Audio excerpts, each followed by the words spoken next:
తిరుమల శ్రీవారి బ్రహ్మోత్సవాల్లో భాగంగా ఆలయంలో స్నపన తిరుమంజనం వైభవంగా జరిగింది. డ్రై ఫ్రూట్లు, రోజామాలల అలంకారంతో తిరుమంజనం శోభాయమానంగా నిర్వహించారు అర్చకులు. ఆలయంలోని రంగనాయకుల మండపంలో జరిగిన కార్యక్రమంలో వివిధ రకాల ఫలాలు, పుష్పాలతో స్వామి అమ్మవార్ల ఉత్సవమూర్తులను అందంగా అలంకరించారు. బాదం, పిస్తా, కుంకుమ పువ్వు, వట్టివేరు, పసుపు కొమ్ములు, ఎండు ద్రాక్ష, యాలకులు, తులసి, రోజామాలలతో శ్రీదేవి భూదేవి సమేత శ్రీ మలయప్ప స్వామివారి ఉత్సవమూర్తులను అలంకరించారు.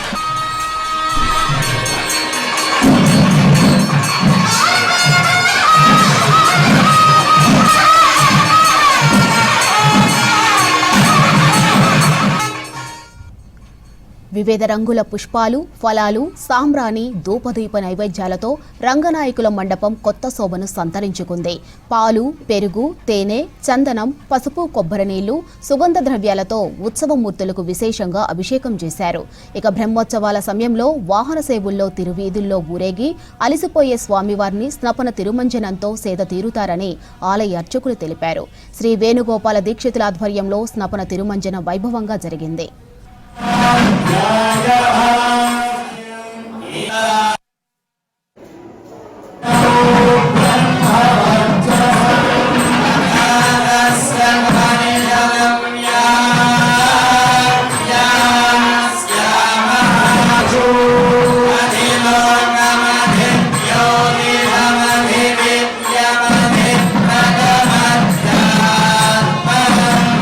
ఈరోజు స్వామివారికి రంగనాయక మండపంలో సపన తిరుమంజనం జరుగుతుంది. ఈ సపన తిరుమంజనం సందర్భంగా అరుదైన ఫ్రూట్స్ అలాగే ఫ్లవర్స్తో స్వామివారికి శ్రీదేవి భూదేవి అమ్మవారికి మాలలు, కిరీటాలు ఏర్పాటు చేసినాము.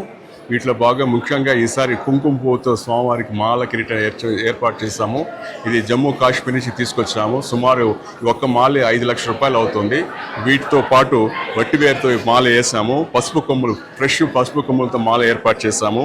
అలాగే గ్రేప్స్తో, బాదం పప్పు, పిస్తాతో మాల ఏర్పాటు చేస్తాము. ఏలక్కాయతో మాల కిరీటాలు ఏర్పాటు చేస్తాము. అలాగే మల్టీ కలర్ రోజ్ పెటల్స్తో మాల కిరీటాలు ఏర్పాటు చేస్తాము. కురువేరు, తామర పువ్వుతో మాలలు, కిరీటాలు ఏర్పాటు చేస్తాము. ఈసారి ప్రత్యేక ఆకర్షణీయంగా కుంకుమ పువ్వు అలాగే కురువేరు, తామర పువ్వులతో మాలలు, కిరీటాలు ఏర్పాటు చేస్తాము. ఇవి మనకి తమిళనాడు తిరుపూరు చెందిన దాత యొక్క సహకారంతో ఇవన్నీ కూడా నెల రోజులుగా ముందు ప్లాన్ చేసుకొని ఆ మెజర్మెంట్స్ తీసుకొని దాని ప్రకారం ఏర్పాటు చేస్తాం. ఈరోజు మధ్యాహ్నం జరిగే